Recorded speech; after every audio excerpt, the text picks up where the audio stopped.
तर 70 मध्ये फक्त आईच नव्हे तर संपूर्ण जी कोंडे फॅमिली होती ही फॅमिली सोनवणे फॅमिलीशी जोडली गेली.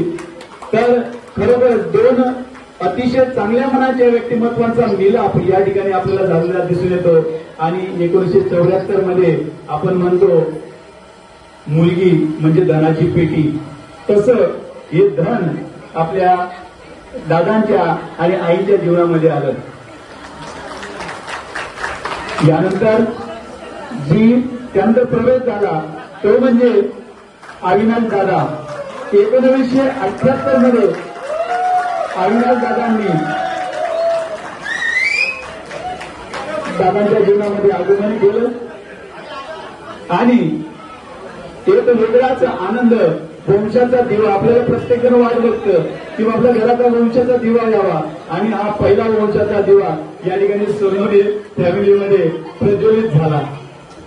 आणि त्यानंतर मग दुसरं आगमन झालं 1980 मध्ये. ते म्हणजे आमचे याचे मित्र जितूभाऊ यांचं सदैव हसतमुख राहणारी संपूर्ण फॅमिली आहे.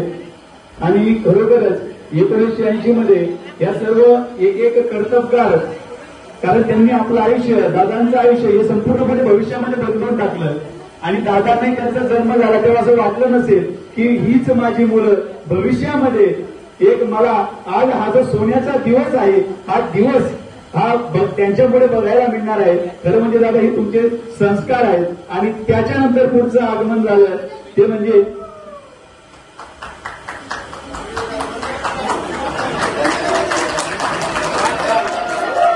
आता अविनाश दादांच्या पत्नी वादळ आलं. क्या बात आहे, असं नाव पाहिजे काहीतरी. 2002 मध्ये वादळ अविनाश दादांच्या जीवनामध्ये आलं. आणि बघा कधी कधी वादळ ही चांगली पण असतात, ज्याच्यामुळे घरी बसण्याचं काम, संसाराची घरी बसण्याचं काम सुद्धा हे होत असतं. आणि दादानंतर मग बरं यांच्यामध्ये आधी ज्वाला म्हणे याच्यानंतर ज्याचं आगमन झालं तो म्हणजे 2003 मध्ये आला सिद्धू. हे दुसरं वादळ, हे छोटं वादळ, हे छोटं वादळ त्यांच्या जीवनात आलं. आणि त्याच्यानंतर जितूभाऊंच्या जीवनामध्ये त्यांनी घुसखोरी केली.